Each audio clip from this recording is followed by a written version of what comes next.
Oi pessoal, tudo bem? Eu vou gravar aqui mais uma videoaula para o nosso curso de produção de texto e ensino. Na aula passada a gente discutiu as concepções de linguagem e a gente viu como que a escolha da concepção de linguagem por parte do professor vai influenciar na metodologia, no planejamento e na maneira de dar aula desse professor. E aí vocês participaram do fórum lá. Nessa última semana vocês escreveram as memórias, né, que vai servir como base da nossa primeira avaliação, como eu expliquei no texto que eu escrevi, expliquei no áudio, expliquei no primeiro vídeo, né. Eu acho que essa matéria está sendo muito bem explicadinha.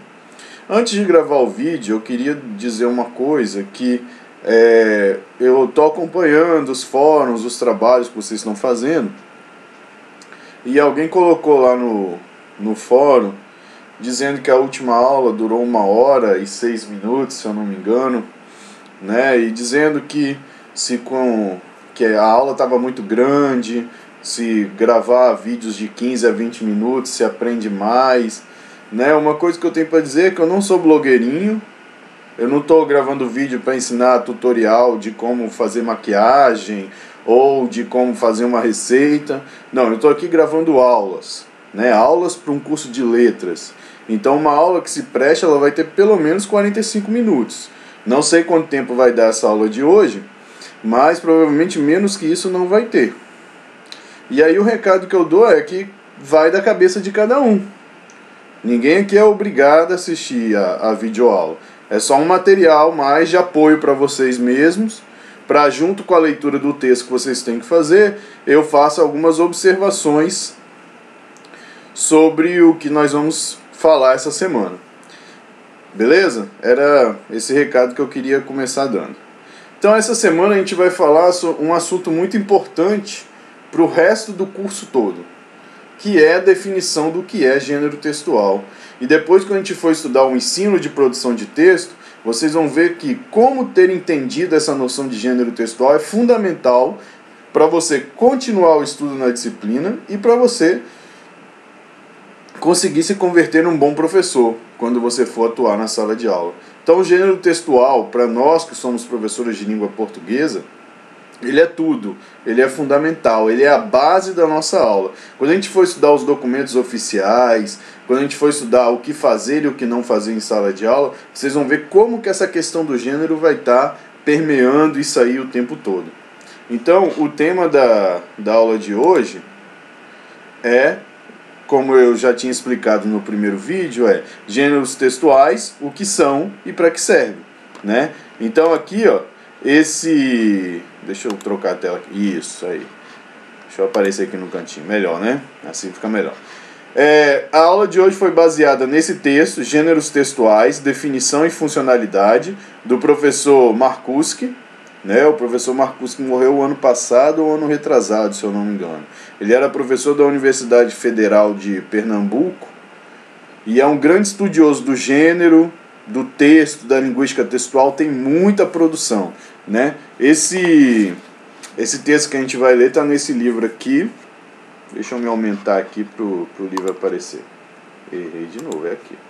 Ó, tá nesse livro aqui, ó, da Dionísio, né? Gêneros Textuais e Ensino. Então foi daqui que eu tirei. É a publicação que abre esse livro e explica o projeto, né, do livro. Vamos voltar aqui. Então nossa aula hoje vai se basear em a gente entender o que é um gênero textual. Eu peguei esse capítulo, que vocês vão ter que ler também, porque vocês vão fazer uma resenha crítica dele, e fiz uma espécie de fichamento aqui, colocando os pontos que eu acho que são mais importantes para a gente fixar e refletir sobre ele, tá? Então vamos começar a aula aqui. Então o primeiro slide aqui eu trago para vocês a definição do o que é gênero textual. Eu botei aqui duas definições. A primeira definição é de Bakhtin, que está no livro Estética da Criação Verbal, capítulo 3 desse livro. É só para definição, discutir o que é gênero. Eu já vou adiantando aqui, eu não sou bakhtiniano, não sou um grande estudioso da obra de Bakhtin, porém essa citação dele é uma citação que aparece em qualquer artigo, qualquer pesquisa, qualquer trabalho que for falar de gênero textual, essa é uma citação que ela é muito citada. Então eu vou tentar definir aqui para vocês o que é o gênero, e depois a gente vai pegar o texto do Marcuse e ele vai ampliando essa noção de gênero que Bakhtin dá pra gente no livro Estética da Criação Verbal. Então, para Bakhtin, gêneros são tipos relativamente estáveis de enunciado, definidos por seu conteúdo temático, por seu estilo e por sua construção composicional. O que isso quer dizer? Vamos esmiuçar esse conceito aqui que ele coloca, né? O que seria tipos relativamente estáveis de enunciado? O que Bakhtin quer dizer com isso? Que o gênero não é uma categoria fechada, né? O gênero, a maioria dos gêneros a gente não consegue dar uma classificação exata para ele, nem precisa dar, porque ele é relativamente estável, né? Tem muitos pesquisadores, eu li um artigo uns meses atrás, acho que semestre passado, na verdade, que diz que na escola, com essa sanha, né, essa vontade de didatizar as coisas que a gente acaba dando mais valor para o estável do que para o relativamente, né? Porque a gente, quando vai ensinar um gênero, a gente pega lá crônica. Para você escrever uma crônica, quais são as características?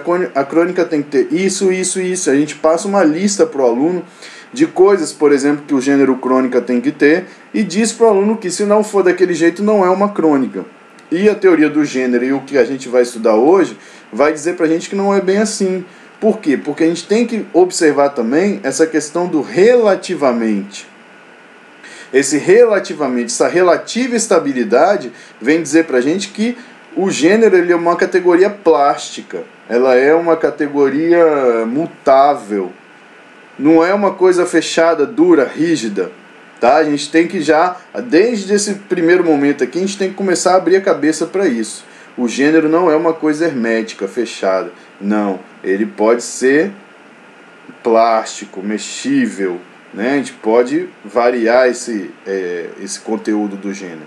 E aí ele vai dizer depois que o gênero ele vai ser definido por 3 categorias: o seu conteúdo temático, o estilo e a construção composicional.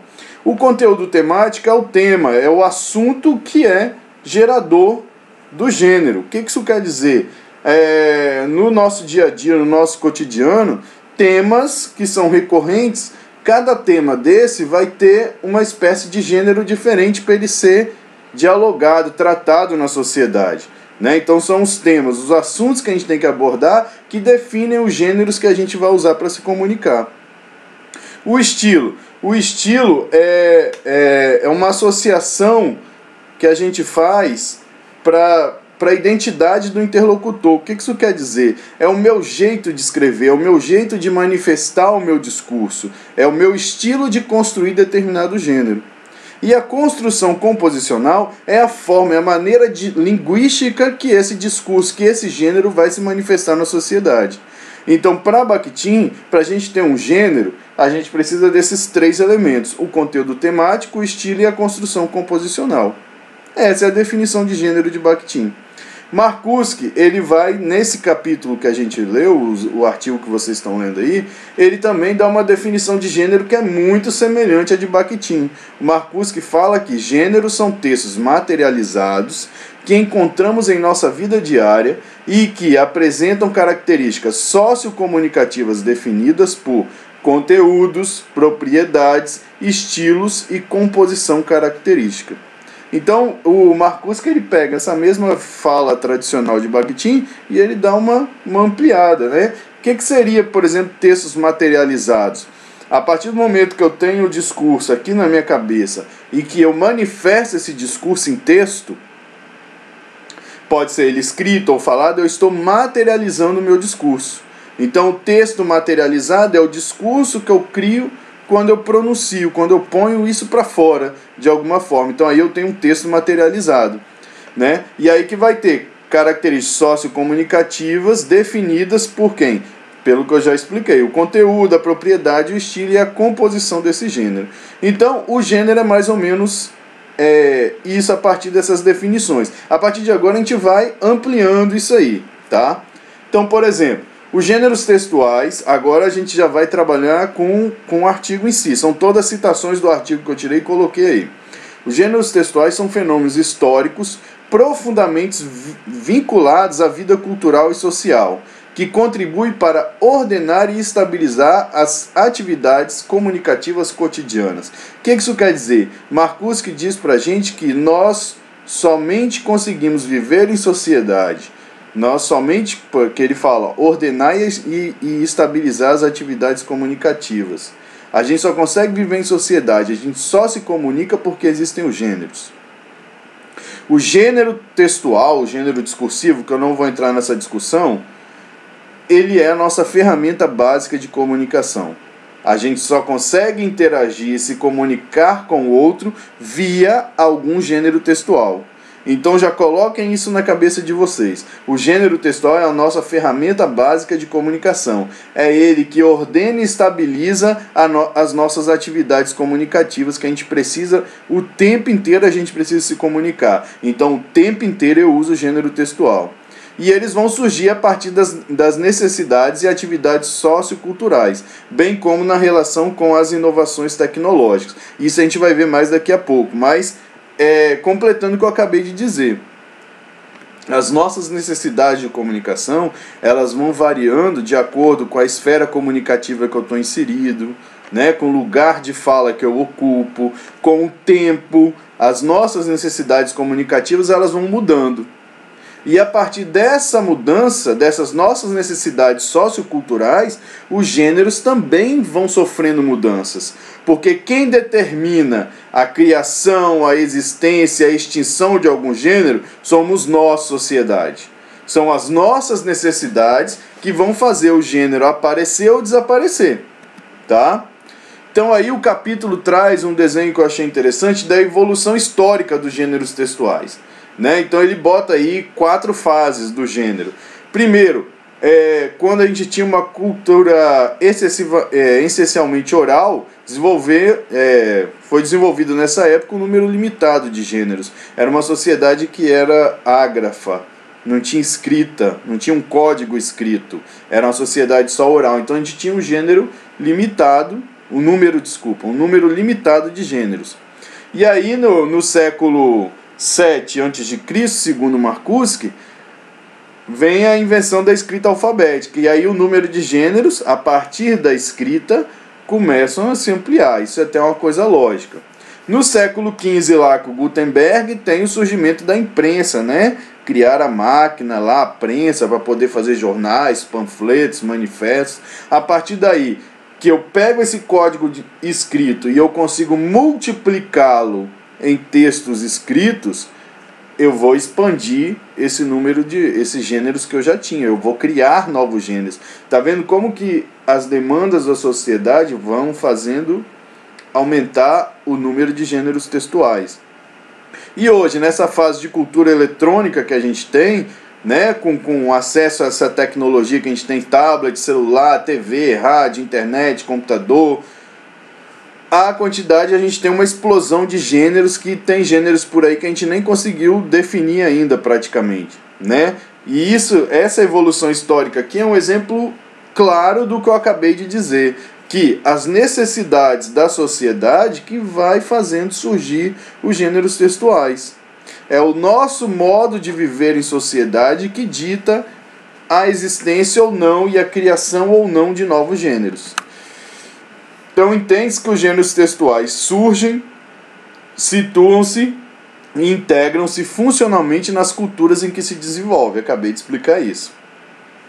Caracterizam-se mais por suas funções comunicativas, cognitivas e institucionais que por suas peculiaridades linguísticas e estruturais. O que está dizendo aqui que a gente vai debater um pouquinho melhor isso aí lá na frente?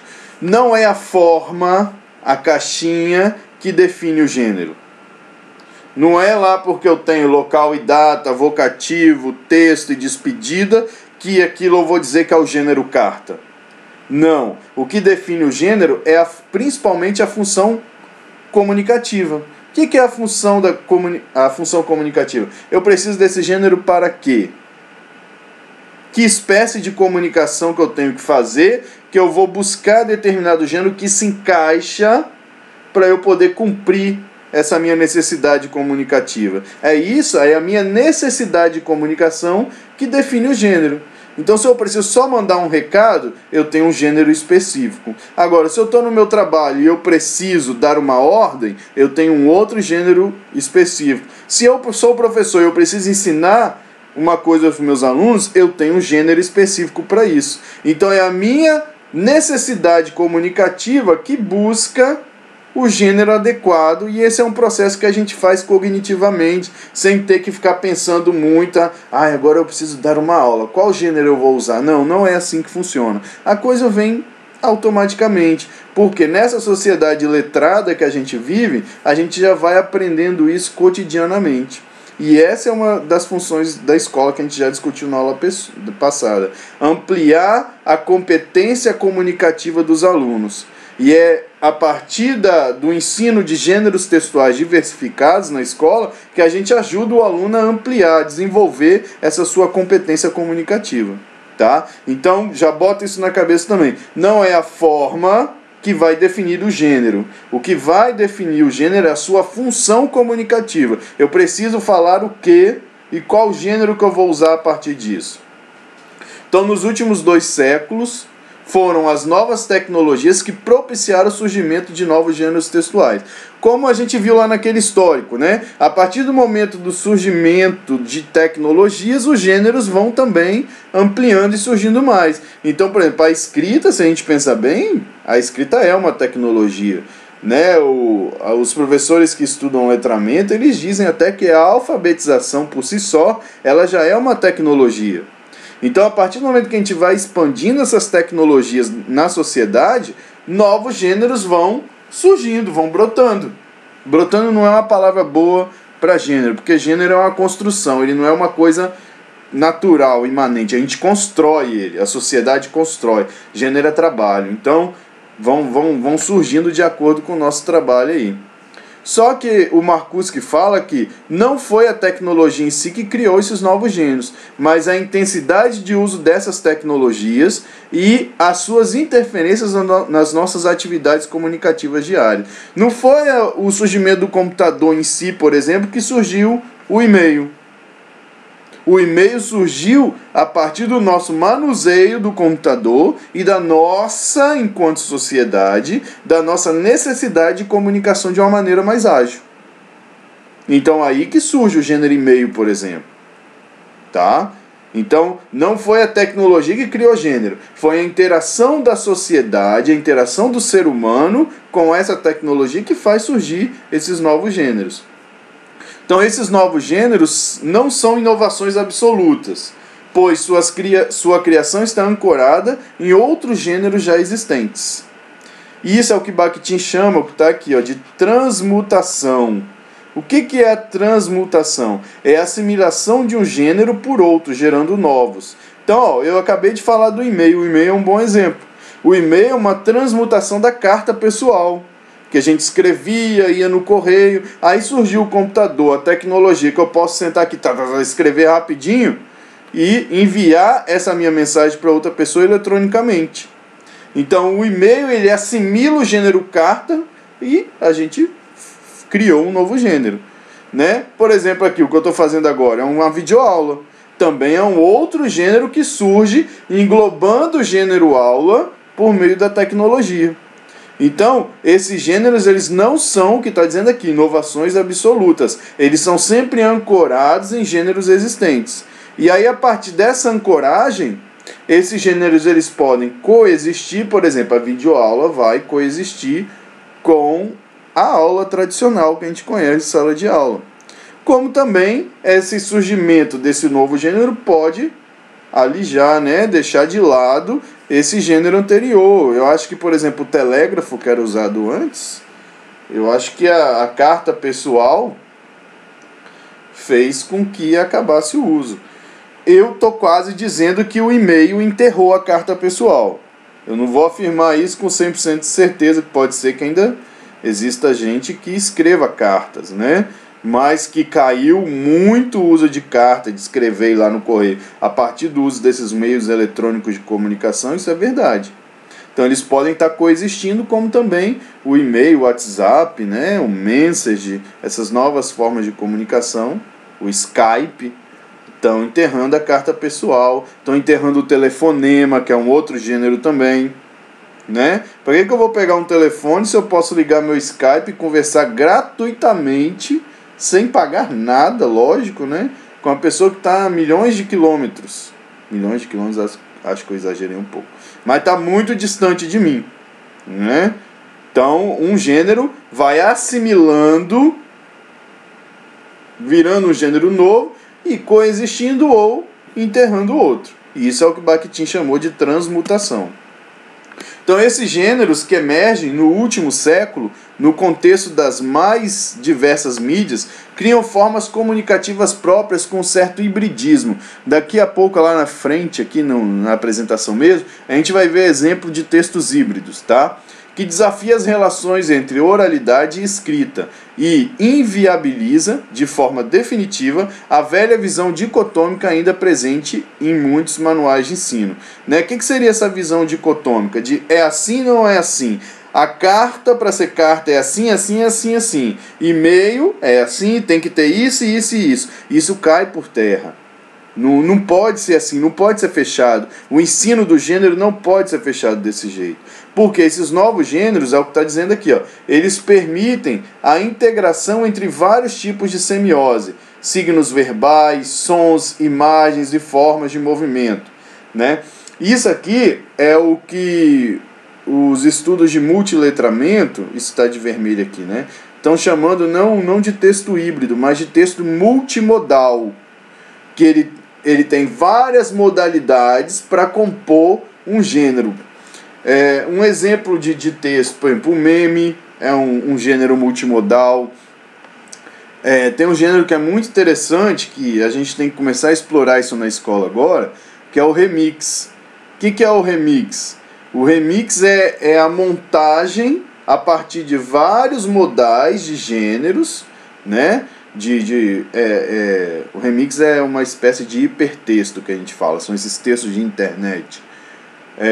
Que você pega vários tipos de gêneros diferentes, junta, cria um vídeo só, que vai ter uma mesma linha de pensamento e gerar um sentido. Um exemplo de remix que a gente está tendo toda semana aí no Fantástico, passa no finalzinho aquele negócio, isso a Globo não mostra.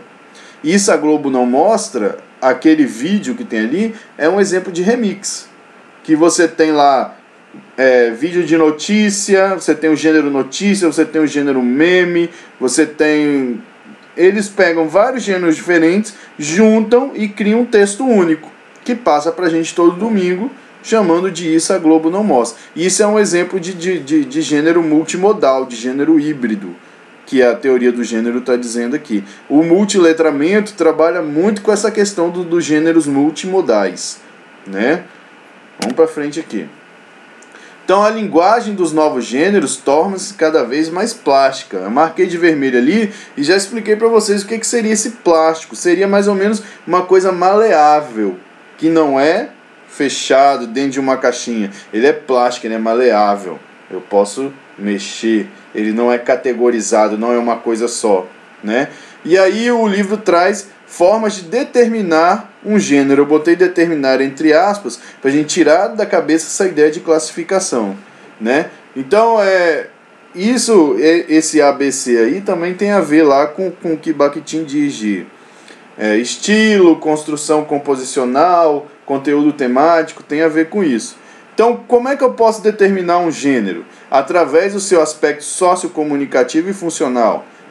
Já dei esses exemplos, né? Eu preciso... acontecer um fato aqui que eu estou vendo, eu preciso contar para as outras pessoas. Como é que eu posso fazer isso? Eu vou usar o gênero notícia, por exemplo. Esse é o aspecto funcional, é sociocomunicativo. Eu preciso falar o que eu preciso falar e como que eu vou falar. E isso que vai determinar o gênero.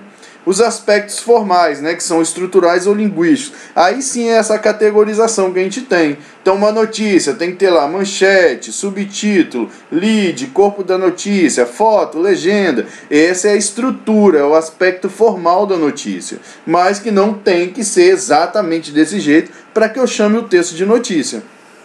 E o suporte, né? O suporte também é uma categoria que eu vou explicar para vocês, não sei se vocês já ouviram falar.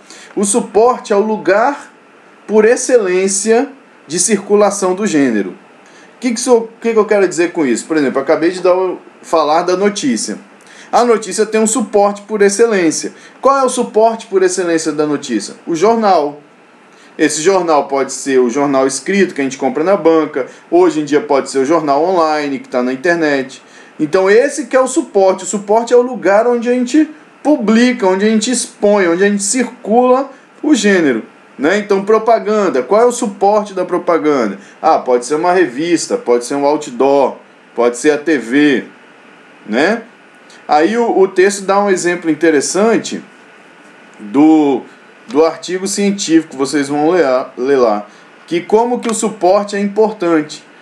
Porque ele dá o exemplo assim, a pessoa publicou um artigo científico muito interessante, super importante, e aí ele vai lá e publica esse artigo científico numa revista científica internacional. Então esse artigo científico publicado numa revista científica internacional, ele tem um valor, um super valor. Agora, ele pode pegar esse mesmo artigo científico, usando a mesma linguagem, sem mudar nada, ele vai lá e publica na revista Super Interessante, por exemplo. Então, esse artigo que ele publica no suporte revista Super Interessante, ele não vai ter o mesmo valor do mesmo artigo que ele publicou na revista científica. Por quê? Porque o suporte por excelência do artigo científico seria uma revista científica.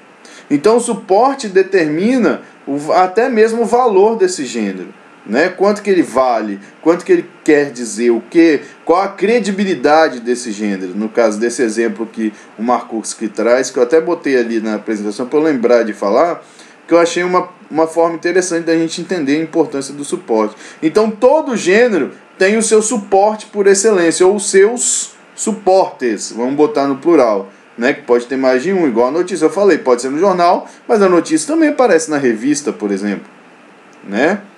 Então a gente tem que pensar nisso aí. Cada gênero vai ter o seu suporte por excelência, e o suporte é o ambiente em que o texto circula, tá certo? Bota isso na cabeça. E aí ele traz uma definição clássica e muito importante da diferença de tipo textual e gênero textual. Isso para nós que vamos ser, eu já sou, né? Para vocês que vão ser professores de português, é uma definição que tem que ficar muito clara na nossa cabeça e que é muito importante para o nosso trabalho em sala de aula. Então a gente parte da ideia de que a comunicação verbal só é possível via gênero textual. Isso eu falei para vocês lá no começo. A gente só se comunica porque existem os gêneros textuais. O gênero textual é a nossa ferramenta básica de comunicação. Então essa visão segue uma noção de língua como atividade social, histórica e cognitiva. Privilegia a natureza funcional e interativa, é o que eu já falei para vocês. Não é a estrutura que define o gênero notícia, o gênero blog, não é a estrutura.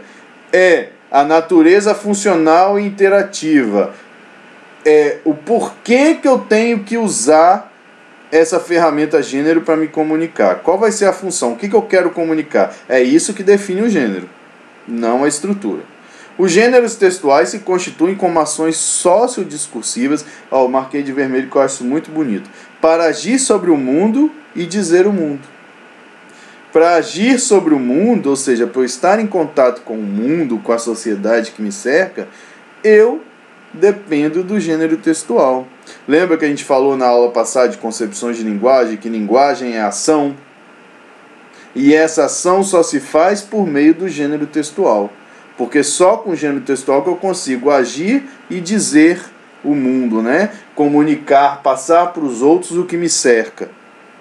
Então o gênero textual ele é fundamental na vida da gente, e ele é fundamental de ser ensinado na escola.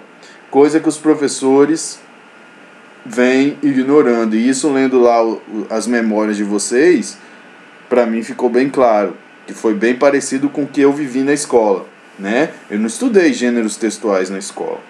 E a gente precisa mudar isso, a gente precisa trazer essa nossa ferramenta básica de comunicação para o dia a dia da aula para a aula de língua portuguesa. A gente precisa ancorar o nosso trabalho no ensino de gêneros textuais, porque é a partir deles que a gente se comunica e é a partir deles que a gente desenvolve a nossa competência comunicativa. Então aí o Marcuski traz uma abordagem interessante da diferença de tipos textuais e gênero textual. Está aqui para vocês. Ó. Tipos textuais, essa categoria abrange um número finito.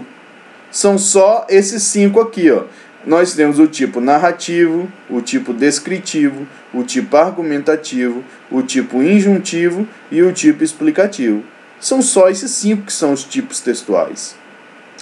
Agora, os gêneros textuais não. Os gêneros textuais são múltiplos, é uma categoria infinita.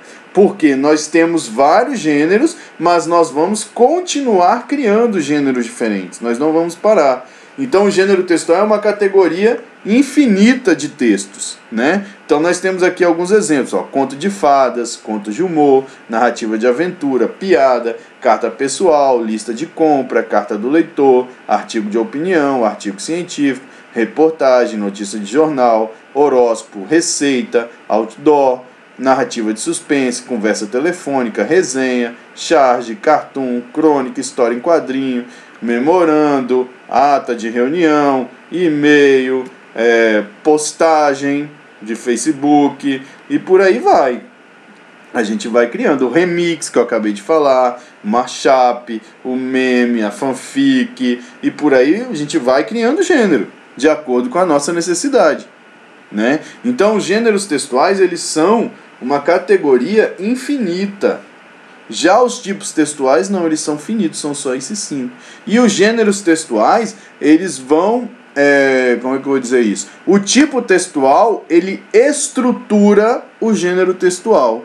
Os tipos textuais são tipos de enunciados, depois a gente vai ver isso mais claramente. Eles são tipos de enunciados que eles vão sustentar o gênero.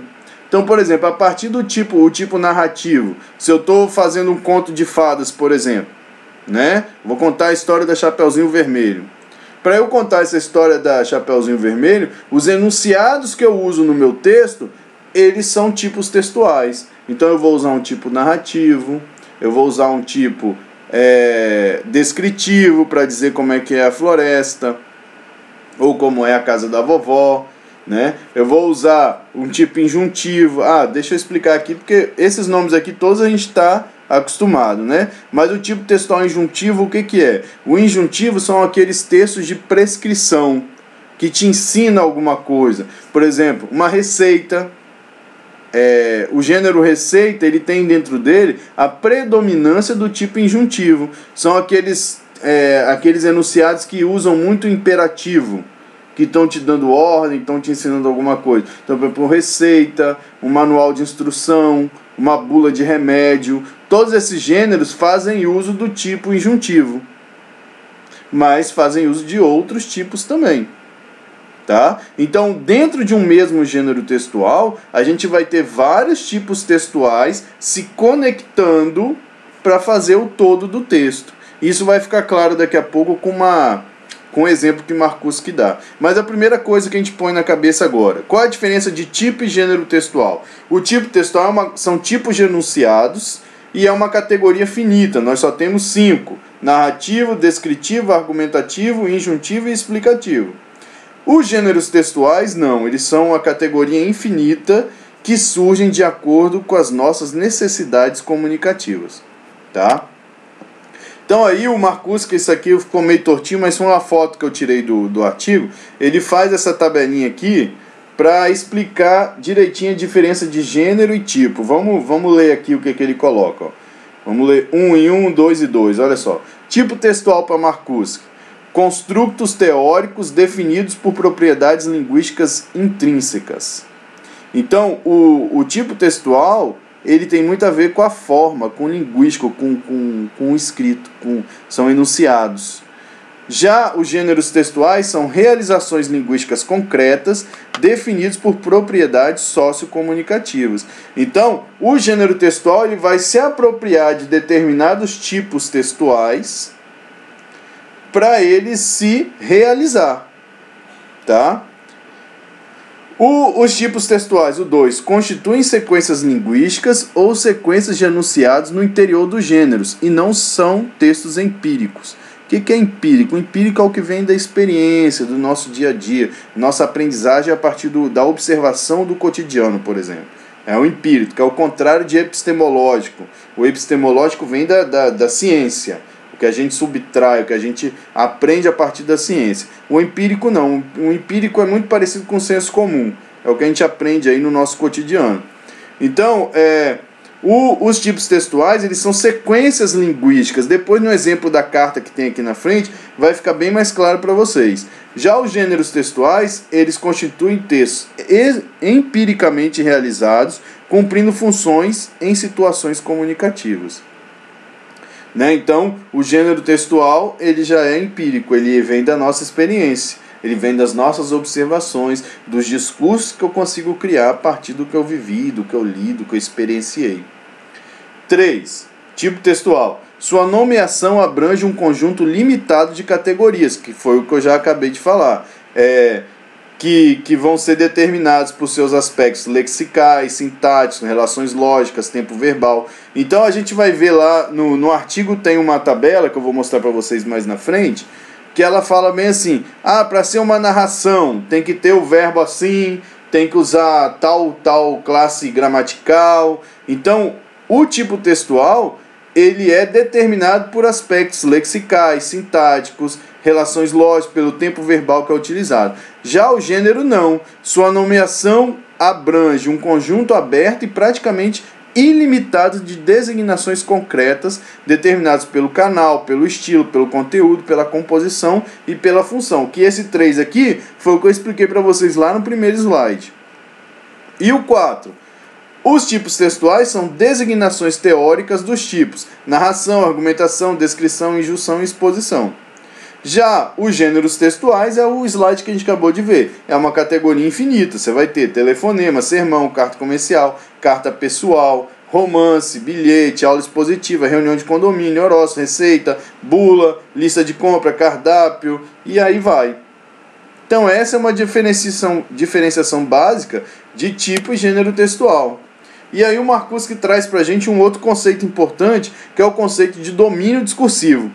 O que é o domínio discursivo? É a esfera ou instância de produção discursiva ou de atividade humana. O que isso quer dizer? Cada esfera que a gente convive, ela tem um domínio discursivo. Então, por exemplo, eu tenho a esfera escolar, a esfera jurídica, a esfera religiosa, não estou lembrando, tem mais, mas eu não estou lembrando agora para falar para vocês não. Cada esfera dessa vai ter tipos específicos de gêneros para serem usados. Por exemplo, na esfera escolar a gente tem o gênero aula, por exemplo, o gênero resenha, o gênero videoaula, né? O gênero artigo que eu posso usar. Na esfera religiosa, você tem lá o gênero sermão, o gênero oração, o gênero que o livro traz um nome que eu não conhecia, que eu fui pesquisar, que é o jaculatória, né? Que são essas oraçõezinhas que a gente já tem pré-prontas, que a gente só fica repetindo. Você tem o gênero novena. Então, a esfera administrativa vai ter os seus gêneros específicos, por exemplo, e-mail, memorando, circular interna, ata. Estão entendendo o que é o domínio discursivo? O que é a esfera discursiva? Cada esfera dessa que a gente vive na sociedade, a esfera judiciária, por exemplo, vai ter lá petição, é que eu não sou advogado, não vou saber direito, né? Mas tem petição, tem, alvará. Então, cada esfera comunicativa, cada domínio discursivo tem os seus gêneros específicos que circulam dentro daquele domínio, dentro daquela esfera.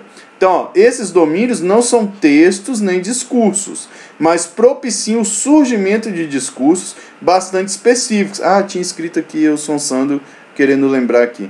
Esfera jurídica, esfera jornalística, esfera religiosa, esfera escolar. Dos que eu falei, só não lembrei do esfera jornalística que está aqui, né?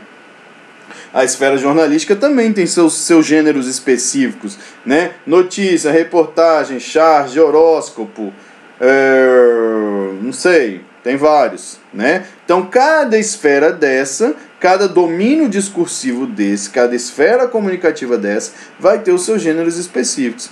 Então, constituem práticas discursivas nas quais podemos identificar um conjunto de gêneros textuais que lhes são próprios e, às vezes, exclusivos, né? Então, por exemplo, o gênero petição é exclusivo da esfera jurídica. O gênero jaculatória, por exemplo, é exclusivo da esfera religiosa. Você não vai usar uma petição na esfera escolar, uma jaculatória na esfera jornalística, por exemplo, né? Então tem gêneros que são bem específicos de determinados domínios discursivos. Espero que vocês tenham entendido o que é o domínio discursivo. Então, para a noção de tipo textual, predomina a identificação de sequências linguísticas típicas como norteadoras. É o que a gente vai ver no exemplo. Cada tipo textual tem a sua sequência típica de enunciado, né? O texto traz isso explicando direitinho. Então, para a noção de gênero textual, predominam os critérios de ação prática, circulação sócio-histórica, funcionalidade, conteúdo temático, estilo e composição. Sendo que os domínios discursivos são as grandes esferas que os textos circulam. Então, o tipo textual eu só preciso de sequências linguísticas típicas, que a gente vai ver ali na frente. Já repeti várias vezes que a gente vai ver ali na frente. Agora, o gênero textual ele depende de uma série de fatores, né? Ele é mais complexo. Então, os critérios de ação, a circulação sócio-histórica, né? Em que lugar que esse gênero circula, que eu acabei de explicar para vocês. Qual a funcionalidade? Eu quero comunicar o que, para quem? Qual é o tema que esse gênero aborda? Que gênero que eu preciso para abordar determinado tema? Como é que eu componho esse tema? Que jeito que eu preciso falar ou escrever? Né? Então, os gêneros não são entidades formais, mas sim entidades comunicativas. Ou seja, o mais importante do gênero a função dele é para a comunicação. Por isso que a gente não pode ficar se prendendo à forma. Eu escrevo esse gênero desse jeito. Não precisa ser assim. Gêneros são formas verbais de ação, marcado em vermelho, relativamente estáveis, realizados em textos, situados em comunidades de práticas sociais e em domínios discursivos específicos. O que isso quer dizer? É o que eu já expliquei. Para cada tipo de coisa que eu quero comunicar, existe um gênero que se adequa a essa minha necessidade de comunicação. Então, ou seja, cada gênero tem uma funcionalidade comunicativa. Eu quero comunicar isso, eu uso o gênero tal para isso. E cada gênero circula em domínios discursivos específicos. Por isso que a gente tem essa noção de domínio discursivo. Então, muitas vezes, a expressão tipo textual é usado de maneira errada na escola. Eu já vi muito isso, né? Esse tipo, vou ensinar para vocês o tipo textual crônica, por exemplo. Ou já vi mesmo oficina de professores, né? De formação de professores dizendo, os tipos textuais, as famílias de texto. Não, o termo para isso é gênero textual e a gente precisa se apropriar desse gênero e passar a utilizar o tempo todo. Então, os tipos textuais se realizam no interior do gênero. É o que eu expliquei para vocês lá no início, quando eu falei da diferença de tipo e gênero. Os tipos eles servem para estruturar o gênero. Os tipos são enunciados que eu escolho de acordo com a necessidade do gênero e vou formando esse gênero que eu quero dizer. Então, assim, um texto, um gênero, é tipologicamente variado. Então, um gênero, um texto, ele é heterogêneo.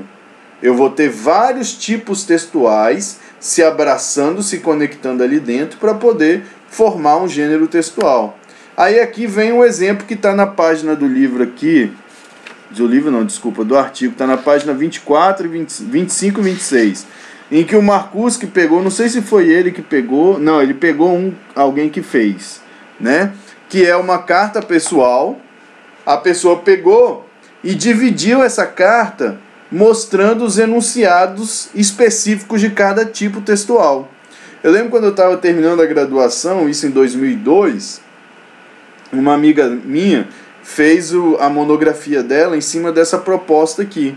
que ela pegou notícias de jornal, do jornal A Gazeta, e fez essa divisão tipológica, para comprovar que dentro de um mesmo gênero, a gente tem vários tipos textuais concorrendo ali, concorrendo não, eles estão, como eu já disse, se conectando, se juntando. Então a pesquisa dela, o TCC, foi em cima desse estudo aí. Então aqui, por exemplo, a gente tem lá ó, a carta, ó, Rio, 11 de agosto de 91, né, que é o local e data. Então é um tipo descritivo. Amiga, oi, seria injuntivo. Para ser mais preciso, estou no meu quarto escrevendo, né, que tá aí, na escrivaninha com o microsystem ligado na minha frente, bem alto, por sinal. Nossa, antigo isso, microsystem. Então isso seria uma sequência de um tipo descritivo. Depois, está ligado na manchete FM, ou rádio de funk, dos funks, eu adoro funk, principalmente com passos marcados. Aqui no Rio, então tudo isso aqui é uma exposição, uma explicação que ela está dando.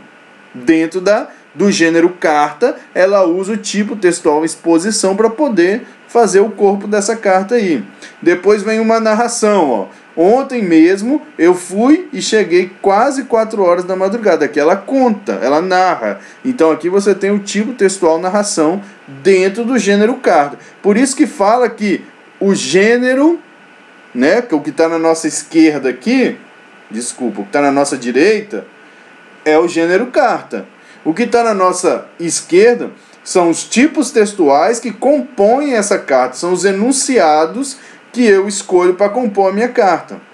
Depois, ó, tá vendo? Vem outra sequência expositiva. Ó. Dançar é muito bom, principalmente em uma discoteca legal. Aqui no condomínio onde moro, tem muitos jovens. Somos todos muito amigos e sempre vamos juntos. É muito maneiro. Aí depois, outra narração. C foi 3 vezes a K. Aí depois vem uma injunção. Ó. Pergunte só a ele como é. Ó, o que eu disse para vocês. Injunção é sempre uma ordem, é um imperativo. Ela fala, pergunte. Né? Tá fazendo um pedido, tá dando uma ordem, então é uma injunção. Então esse exemplo aqui que o Marcuski coloca no artigo, ele é muito interessante para a gente entender como que um gênero ele é heterogêneo, como que o gênero é tipologicamente variado. E aí a gente entende, fica bem claro para a gente a distinção entre tipo textual e gênero textual. O tipo textual são enunciados que eu uso para compor o gênero textual, ou seja, os tipos textuais estão dentro do gênero para estruturar esse gênero. Então é notável a variedade de sequências tipológicas nessa carta pessoal. Entre as características básicas dos tipos textuais está o fato de eles serem definidos por seus traços linguísticos predominantes. Então isso aqui fica claro no quadro de Ehrlich, que está na página 28 do artigo. Não vai aparecer. Estava quase aparecendo e eu tirei. Tá aqui, ó, esse quadro aqui, tá vendo? Ele traz aqui, vocês vão estar aí com o artigo em mãos para vocês lerem, por isso que eu não coloquei aqui. Então ele bota aqui, ó, uma descrição. Quais são os traços linguísticos que uma descrição tem que ter? Então ele escreve o Ehrlich lá em 73, é antigo isso, hein? Ele escreve pra gente o que uma descrição tem que ter linguisticamente para poder chamar de descrição. Ela bota, ó, esse tipo de enunciado textual tem uma estrutura simples com um verbo estático no presente, tá vendo aqui, ó? É a forma linguística, tem que ter um verbo no presente ou no imperfeito, um complemento e uma indicação circunstancial de lugar. Ele é tão formal, o tipo textual, que ele pode ser descrito. Por exemplo, a narrativa, ele coloca aqui, ó, esse tipo de enunciado textual tem um verbo de mudança no passado, olha como é que é formal, um circunstancial de tempo e lugar. Por sua referência temporal e local, este enunciado é designado como enunciado indicativo de ação. Depois, vou pular aqui, ó, argumentação. O tipo argumentação, o que tem que ter linguisticamente para ser chamado de argumentação? Tem-se aqui uma forma verbal com o verbo ser no presente e um complemento, que no caso é um adjetivo. Trata-se de enunciado de atribuição de qualidade. Então, o Ehrlich, ele descreve linguisticamente o que cada enunciado que compõe cada tipo narrativo, ou cada tipo textual, ele tem que ter. Então, o tipo textual ele é muito mais fechado, muito mais travado que o gênero. O gênero ele é aberto. E o gênero ele é composto de tipos textuais. E aí vem uma grande observação que Marcuski traz no artigo, que é isso aqui, ó. Pode-se dizer que o segredo da coesão textual, né, que é exatamente essa conexão que a gente faz no interior dos textos, então o segredo da coesão textual está precisamente na habilidade demonstrada em fazer a costura das sequências tipológicas. Então é o jeito que eu amarro essas sequências tipológicas, né? O jeito que eu amarro a narração, a descrição, a argumentação dentro do gênero que eu estou produzindo é que vai mostrar o meu domínio de coesão textual ou não. É interessante isso, eu nunca tinha parado para pensar nisso aí que Marcuski coloca no texto dele. Que você saber lidar com os tipos... É porque também isso é uma atividade automática que a gente faz. Quando a gente está escrevendo um texto, a gente não fica, agora eu vou narrar, agora eu vou argumentar, agora eu preciso descrever. Não, a gente não faz isso. A gente pega essas experiências que a gente já viveu, essa leitura de mundo que a gente tem, ou essas leituras escolares que a gente já fez, e a gente senta e produz o texto de acordo, ou produz o discurso, né, a nossa fala, de acordo com a necessidade comunicativa que a gente tem. Essas foram as observações para diferenciar tipo textual e gênero textual. Aí agora ele faz algumas observações no artigo sobre gêneros textuais. Ele fala que os gêneros textuais não se caracterizam como formas estruturais, estáticas e definidas. Já falei isso várias vezes para vocês. O gênero não é fechado, ele não é hermético, tá? Então, Bakhtin dizia que os gêneros são tipos relativamente estáveis de enunciado, elaborado nas mais diversas esferas da comunicação humana. Também já expliquei um pouco sobre esfera, domínio discursivo para vocês. Então, eles são eventos linguísticos, atividades sociodiscursivas e não podem ser definidos por características formais e ou linguísticas. É o que eu disse. Eu não posso dizer, por exemplo, que na receita eu vou botar lá, ó, bote só verbos no imperativo, coloque lá a estrutura título, ingredientes, modo de fazer, com modo de fazer coloca 1, 2, 3. Eu não posso delimitar essa forma de tal maneira. Hoje em dia a gente tem receitas que são gravadas no YouTube, que é uma estrutura totalmente diferente daquela receita que está lá no papel. E os dois são receitas. Então o gênero, ele é a minha necessidade comunicativa, é a minha funcionalidade comunicativa, ele não é uma estrutura, tá? Então não há como fazer uma lista fechada de todos os gêneros. Isso está aqui no artigo, que diz que na Alemanha tentaram fazer uma lista de todos os gêneros que existem. Não é possível se fazer isso, porque o gênero é uma categoria plástica, é uma categoria mutável, é uma categoria histórica, que ela vai se desenvolvendo de acordo com a necessidade da sociedade. Então, quando dominamos um gênero textual, não dominamos uma forma linguística, e sim uma forma de realizar linguisticamente objetivos específicos em situações sociais particulares. Quando eu domino um gênero textual, eu amplio a minha capacidade comunicativa, tá? E não o que eu venho pregando, né? Eu estava conversando no Letras Presencial essa semana.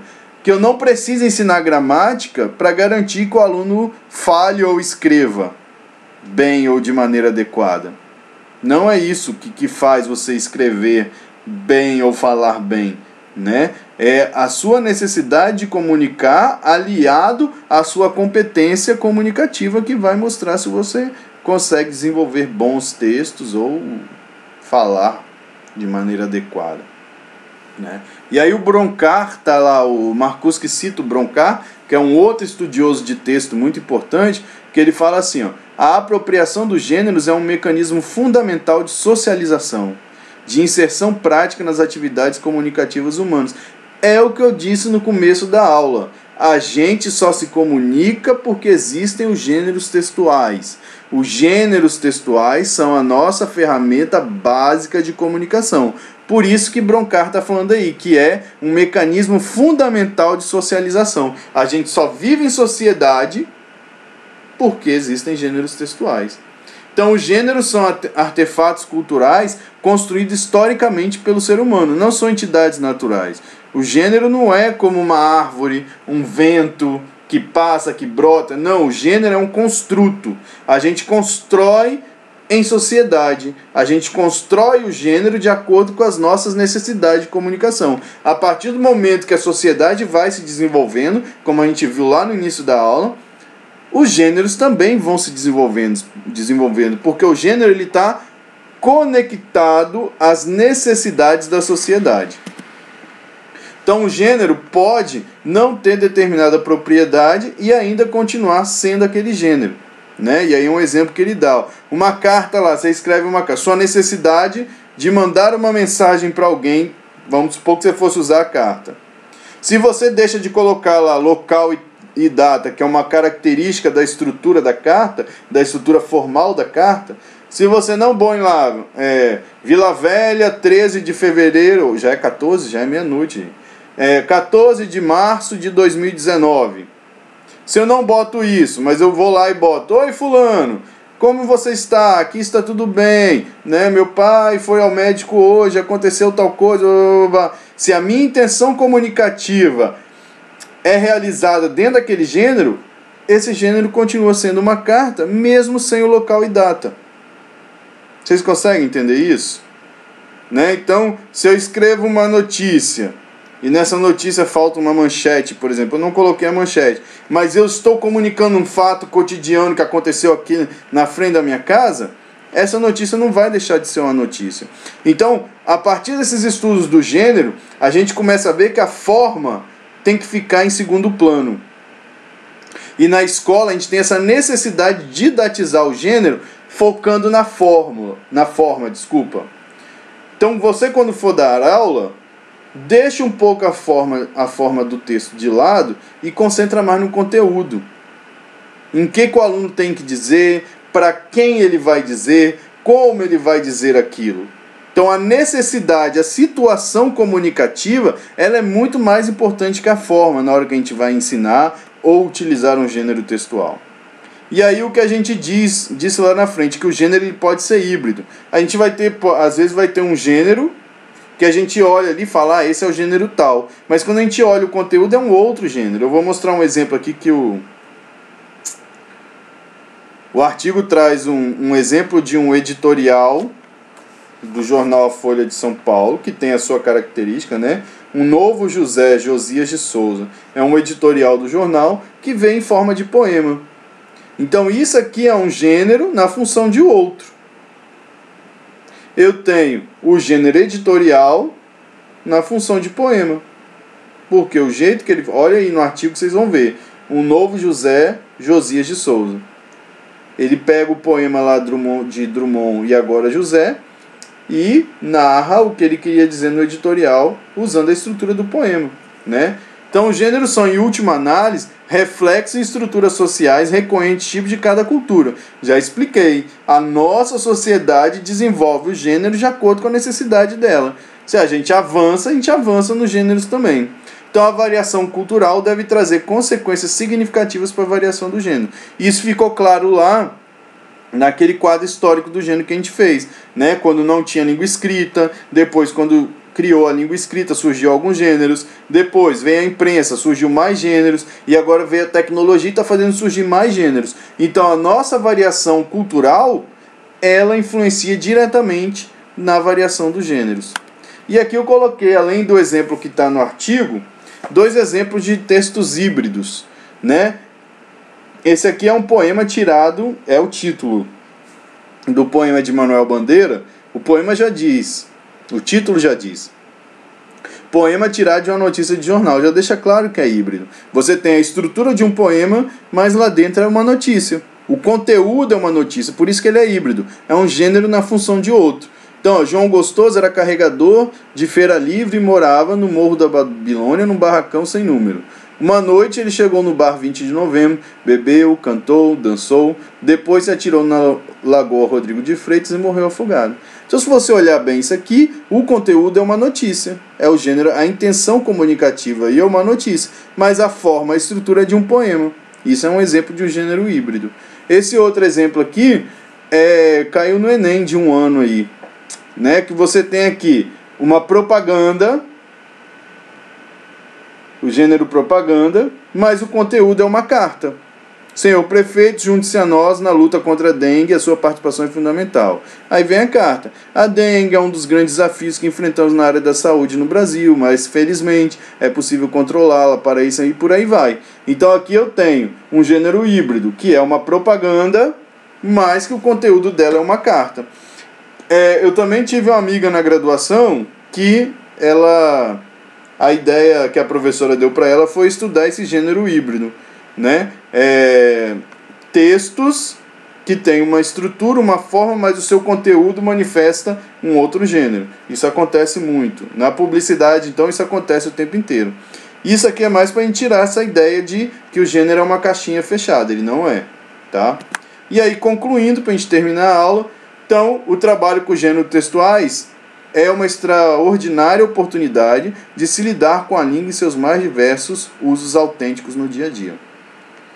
E eu encerro a aula aqui, e isso aqui a gente vai abordar nos nossos próximos conteúdos muito, de por que a gente só se comunica via gênero textual. Isso ficou claro nessa aula para vocês. A gente depende dos gêneros para se comunicar. E por que a escola ignora o gênero textual? Por que o professor de português, quando vai para o quadro, vai dar aula de gramática, sujeito, predicado, objeto, né? Artigo, substantivo, numeral, aí enche o quadro de exercício para o aluno ficar repetindo aquelas formas? Por que a escola faz isso? Se a gente vê que o trabalho com língua portuguesa por excelência, que é ampliar a competência comunicativa dos alunos, ele tem que ser via gênero textual. E isso, a nossa próxima aula, que vai ser sobre o PCN chega em 1998, ele já chega rasgando, jogando isso na cara, que o objeto de ensino de língua portuguesa só pode ser o texto, ou seja, só pode ser o gênero textual. Mas isso é o assunto da próxima aula. Já coloca na cabeça de vocês a partir de agora. Para eu dar aula de português, as minhas aulas devem ser baseadas no ensino, no trato, na leitura e na interpretação dos mais variados gêneros textuais. Beleza, gente? O que eu queria ensinar para vocês e comentar com vocês hoje é essa noção de gênero, que é uma noção preliminar e que a gente vai usar ao longo desse curso todo de produção de texto e ensino e que você vai usar na sua vida toda quando você for efetivamente professor. Beleza? Um abraço para todo mundo. Depois de assistir o vídeo, leia o texto que está aí, porque vocês vão precisar fazer uma resenha crítica. Eu coloquei na sala lá a explicação de como fazer uma resenha crítica e botei um exemplo também para vocês lerem e perceberem. Só um comentário básico é que a resenha crítica, o nome crítica está dizendo, você não pode só resumir. A resenha crítica vai além de um resumo. Você vai botar a sua cara no texto, você vai botar a sua crítica, a sua análise, as suas observações que você pode fazer a partir dessa videoaula e a partir da leitura que você fez do texto. Beleza? Um abração para vocês e até a próxima aula. Qualquer dúvida é só postar lá no fórum que a gente vai resolvendo. Beleza, gente? Abraço, tchau.